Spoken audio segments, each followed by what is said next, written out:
I'm moving out tonight. I've met someone who truly appreciates me. My husband's words pierced through the joyful chatter at our daughter's baby shower. Silence fell over the room like a heavy curtain. From the corner, a young woman, maybe 30 years old, awkwardly raised her glass of mimosa and gave a small wave. Our friends and family sat frozen, their expressions ranging from shock to pity to secondhand embarrassment. My daughter, Jennifer, 7 months pregnant with our first grandchild, looked up from the tiny pair of booties she'd just unwrapped.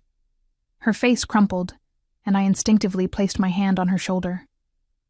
"I'm happy you found your path," I said to my husband of 38 years, surprising myself with the steadiness in my voice.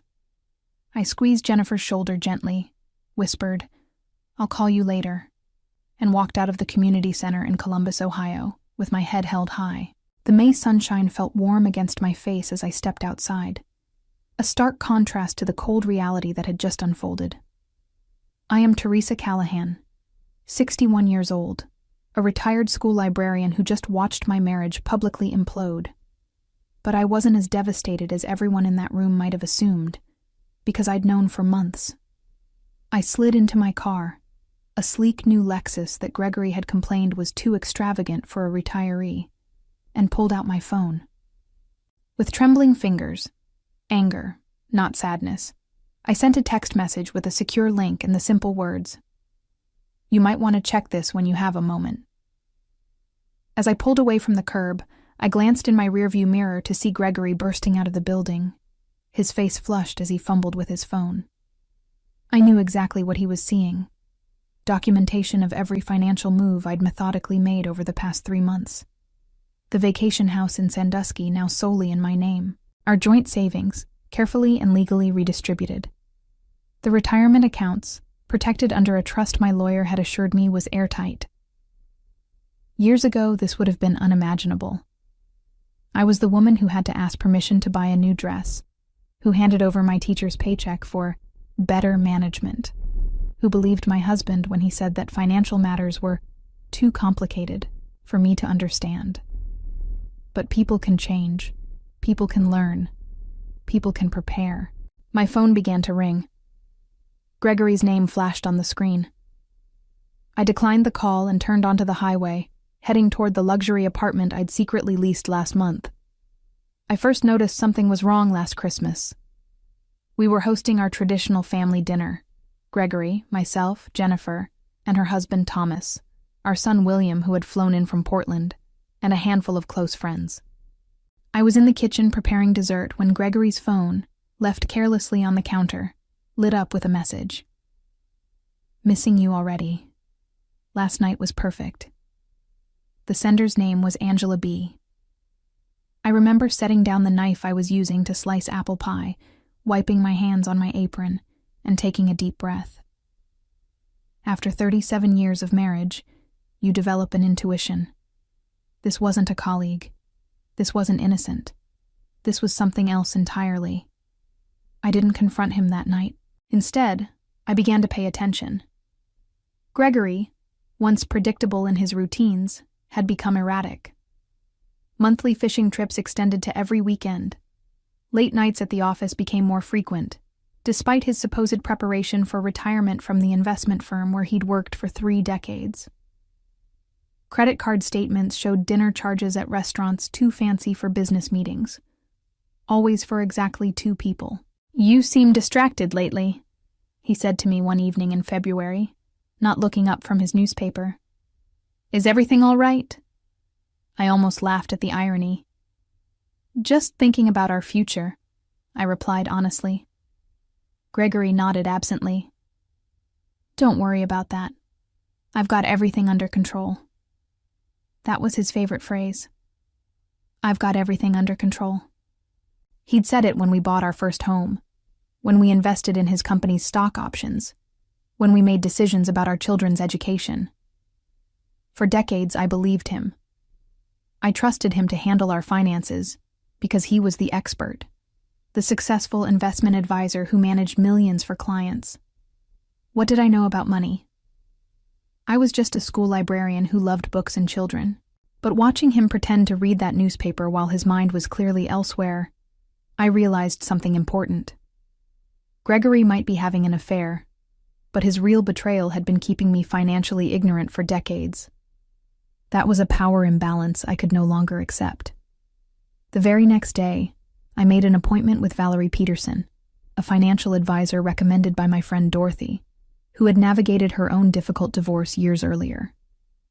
Valerie listened carefully as I explained my suspicions and my situation. "You've been married how long?" she asked, reviewing the paperwork I'd brought. 38 years in June. "And in all that time, you've never had your own accounts?" I shook my head, feeling a flush of embarrassment. Gregory always said it was more efficient to manage everything together. "Mrs. Callahan, you need a crash course in taking control of your financial life," Valerie had said, pushing her glasses up on her nose. "And you need to move quickly, but carefully." The next month was a blur of appointments, paperwork, and secret financial maneuvers. I met with a lawyer, Elizabeth Winters, who specialized in high-asset divorces. I gathered documents, made copies, and cataloged every asset we owned. I learned that Ohio is an equitable distribution state, meaning that in a divorce, marital property would be divided fairly, though not necessarily equally. "You've contributed to this marriage for nearly 4 decades, Elizabeth explained. "As a teacher, you helped put food on the table while raising your children. You have every right to an equal share." What shocked me was discovering exactly what that share encompassed. Gregory had accumulated significantly more wealth than I'd realized.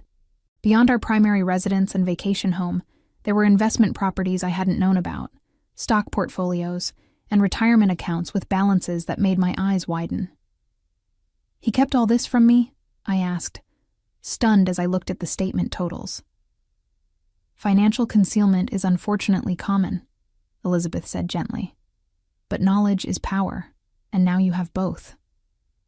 Armed with this new understanding, I followed my legal team's advice meticulously. I opened my own bank accounts. I began transferring funds from our joint accounts, not all at once, which could look vindictive, but gradually and strategically. I updated beneficiary designations on insurance policies. I secured copies of tax returns, investment statements, and property deeds. And most satisfyingly, I transferred our vacation property in Sandusky, a lakefront cottage that had been my dream home for retirement, into my name alone, a move that was perfectly legal given how the property had been titled. Throughout this process, I maintained a facade of normalcy at home. I prepared Gregory's favorite meals, listened to his stories about work, and nodded sympathetically when he complained about being too busy for our usual Sunday dinners with the kids. I even feigned disappointment when he announced another weekend fishing trip, this time with my full knowledge that fishing meant a boutique hotel in Cincinnati with Angela B. Meanwhile, Jennifer's pregnancy progressed, and she asked if I would help host her baby shower. I threw myself into the planning, grateful for the distraction. We chose a spring garden theme, coordinated games and decorations, and sent invitations to family and friends. Gregory seemed pleased that I was occupied, making it easier for him to slip away unnoticed. What I didn't anticipate was that he would choose our daughter's celebration as the backdrop for his announcement. Even after months of suspicion and preparation, that level of callousness caught me off guard. But in a way, it made what came next so much easier. My new apartment was minimalist and modern, nothing like the traditional colonial home Gregory and I had shared for 26 years. Floor-to-ceiling windows offered a stunning view of the Columbus skyline. The furniture was sleek and contemporary, and there wasn't a single floral print or antique in sight. This place represented the new Teresa, someone I was still getting to know.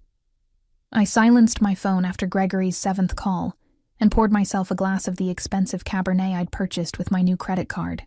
As I sipped, I savored not just the wine, but the silence, and the knowledge that I had finally taken control. The next morning, reality set in. Jennifer called, her voice thick with tears. "Mom, what's happening? Dad came back to the shower after you left, but he wouldn't explain anything. Everyone was asking questions. It was humiliating. "I'm so sorry, sweetheart," I said. "This isn't how I wanted things to go. Are you okay? Is the baby okay?" "We're fine," she said. "But Mom, Dad says you've taken everything. He says you've been planning this, that you emptied accounts without telling him. Is that true?" I closed my eyes, feeling a pang of guilt. Not for what I'd done, but for how it affected our children. "Jennifer, your father and I need to work through some things. I've protected what's rightfully mine after 38 years of marriage. That's all you need to know right now." "But the baby shower. Why didn't you tell me something was wrong?" "Because it wasn't about me. It was about you and my grandchild.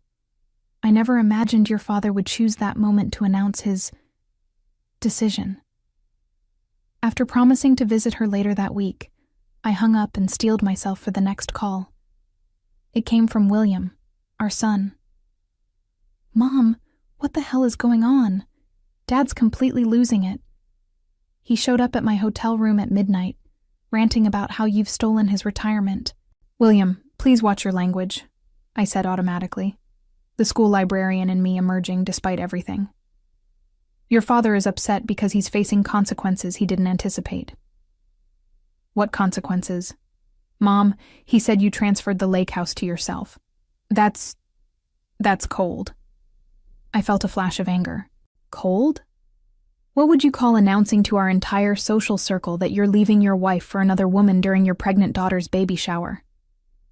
There was a long pause. "Wait, what? Dad didn't tell me that part." Of course he hadn't. Gregory had always been selective with information, a trait I was now employing myself.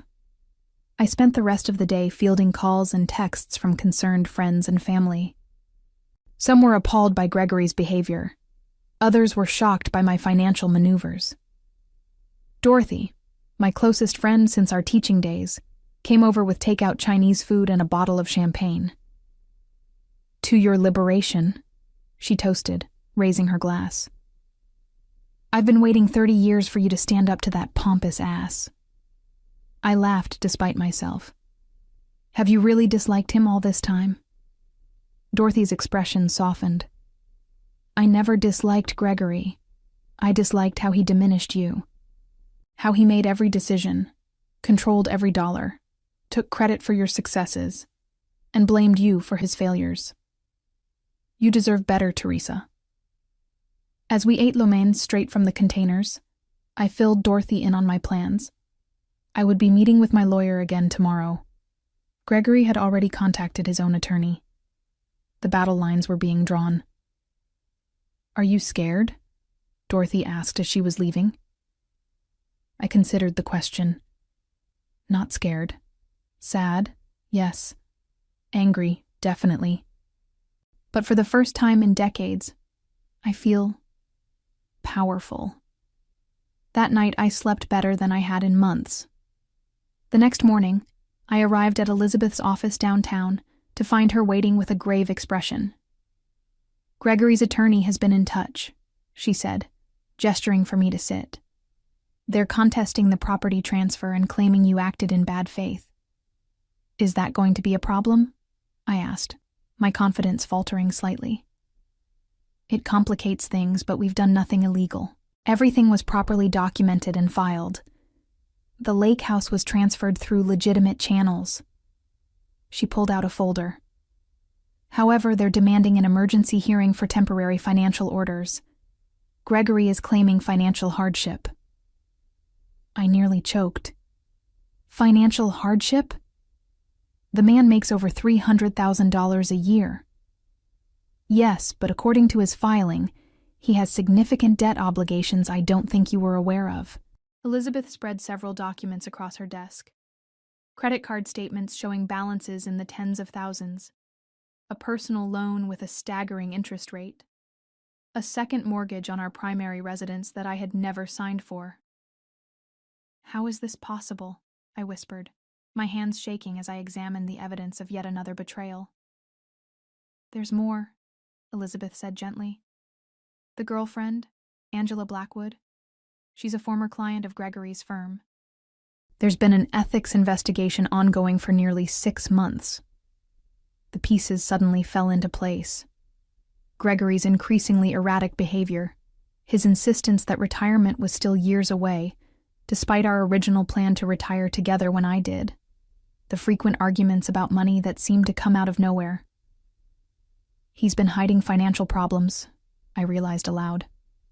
All this time, while making me believe he was the expert. It appears so, Elizabeth confirmed. And there's something else you should know. The firm is considering termination due to the inappropriate relationship with a client. If they find evidence he mismanaged her finances, he could lose his license, I finished. For a moment, I felt a wave of vindication, quickly followed by a cold realization. If Gregory lost his income and professional standing, it could impact the settlement I would receive in the divorce. What does this mean for me? I asked. It means we need to adjust our strategy, Elizabeth said.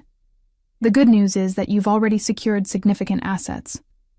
The bad news is that there may be less to divide than we initially thought. As I left Elizabeth's office, I noticed a familiar car parked across the street, Gregory's black BMW. He stepped out as I approached my vehicle. Teresa, he called, his voice carrying across the parking lot. We need to talk. I hesitated, then turned to face him. He looked terrible. Unshaven, eyes bloodshot, wearing the same clothes from the baby shower. About what, Gregory?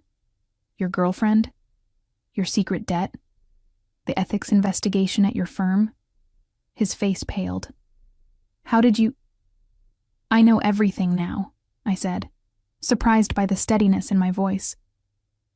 All the things you kept from me because finances were too complicated for my understanding. You don't understand, he insisted, stepping closer. Angela isn't what you think. This whole situation isn't what you think. Then explain it to me, I challenged. Explain why you humiliated our daughter at her baby shower.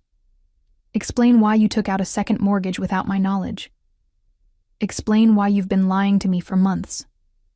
Maybe years. Instead of answering, Gregory's expression hardened. You'll regret what you've done, Teresa. I built everything we have. Everything. You wouldn't even know how to manage these assets without me. I smiled, a genuine smile that seemed to unnerve him. That's where you're wrong. I've learned quite a lot recently. I suggest you talk to your lawyer about a settlement because, from where I'm standing, I'm holding all the cards. 3 days after my confrontation with Gregory in the parking lot, I received an unexpected visitor at my apartment. The concierge called to announce that an Angela Blackwood was requesting to see me. I considered refusing, but curiosity won out. Send her up, I told him. Minutes later, I was face to face with the woman who had waved so awkwardly at our daughter's baby shower. She was younger than me, probably in her early 30s, but not the 20-something trophy I had imagined. She wore a conservative pantsuit and minimal makeup, looking more like a business professional than a homewrecker. Mrs. Callahan, she began, her voice tight. Thank you for seeing me. I assume you have something important to say, I replied, not inviting her to sit. Angela took a deep breath. I need to tell you something about Gregory. Something you deserve to know. Against my better judgment, I gestured to the couch. She perched on the edge, clutching her handbag like a shield. I'm not having an affair with your husband, she stated flatly. I never was. I laughed, a sharp sound without humor. You'll forgive me if I don't believe you. You were at my daughter's baby shower, waving when my husband announced he was leaving me for someone who truly appreciates him. I was there because Gregory insisted, she said. He told me it was a business brunch. I had no idea it was a family event until I arrived, and by then it was too awkward to leave. Something in her expression made me pause. Then why the announcement? Why the wave? Angela's eyes filled with tears. because Gregory has been manipulating both of us. I'm not his girlfriend. I'm his victim. For the next hour, Angela told me a story that shook the foundations of everything I thought I knew. She had been Gregory's client at the investment firm, a young widow who inherited a substantial sum after her husband's death. Gregory had been assigned to manage her portfolio, but over time, he began making unauthorized investments, taking excessive fees, and eventually, diverting funds to cover his own mounting debts. When I discovered what he'd done, I threatened to report him, Angela explained. That's when the manipulation started. He convinced me that no one would believe me, that he could make it look like I had authorized everything. He said he had connections that could ruin me professionally. Why are you telling me this now? I asked, still skeptical but increasingly disturbed. Because yesterday, I finally went to the firm's ethics board with proof of what he did. They've launched a formal investigation. Gregory called me last night, threatening me again, and mentioned that you had stolen his money. That's when I realized you might be in danger too. She reached into her bag and pulled out a flash drive. This contains copies of all the documentation, altered statements, forged authorizations, everything. I thought you should have it for your divorce proceedings. After Angela left, I sat stunned in my living room, the flash drive heavy in my palm. I didn't know whether to believe her story, but I knew someone who could help me verify it. I called Valerie, my financial advisor, and arranged to meet her immediately. After reviewing the documents on the drive, she confirmed what Angela had told me. This is serious, Teresa, Valerie said grimly. These aren't just ethical violations, they're potentially criminal. I felt sick. The man I had married, the father of my children, hadn't just betrayed me with another woman. He had committed fraud and potentially ruined lives. And now I had evidence that could send him to prison. That night, as I stared at the city lights from my window, I faced the most difficult decision of my life. What would I do with this information? The following week unfolded like a slow-motion car crash. Gregory's firm placed him on administrative leave pending their investigation. Our divorce proceedings were temporarily stalled as both legal teams processed the new information. Jennifer was hospitalized briefly with stress-induced high blood pressure, putting her at risk for complications with the pregnancy. William flew back to Columbus from Portland, determined to fix things between his parents before the baby arrived. Through it all, I maintained a determined calm, even as I grappled with what to do about Angela's evidence. You have a powerful bargaining chip, Elizabeth advised during our latest meeting. We could use this to negotiate a very favorable settlement. Or I could turn everything over to the authorities, I countered. Let Gregory face the legal consequences of his actions. Elizabeth's expression was neutral. That's certainly an option, but consider how a public scandal and potential criminal case would affect your children, your grandchild, and ultimately, your own financial security. I knew she was right. If Gregory went to prison, there would be no alimony, potentially reduced assets to divide, and a stigma that would affect our entire family. Yet the thought of allowing him to escape accountability for his actions burned within me. The decision was made for me when Angela called again. I've been contacted by 2 more of Gregory's former clients, she said. They've noticed discrepancies in their accounts, too. The firm's internal investigation is expanding. My path became clear. I didn't need to be the one to bring Gregory down. His own actions were already doing that. What I needed was to protect myself, my children, and yes, even Angela and the other victims. I scheduled an emergency meeting with Elizabeth and came with specific demands for our counteroffer to Gregory's settlement proposal. Full ownership of both properties, 70% of all investment accounts, a lump sum alimony payment rather than monthly support, and most importantly, a complete separation from any liability related to Gregory's professional misconduct. He'll never agree to this, Elizabeth warned.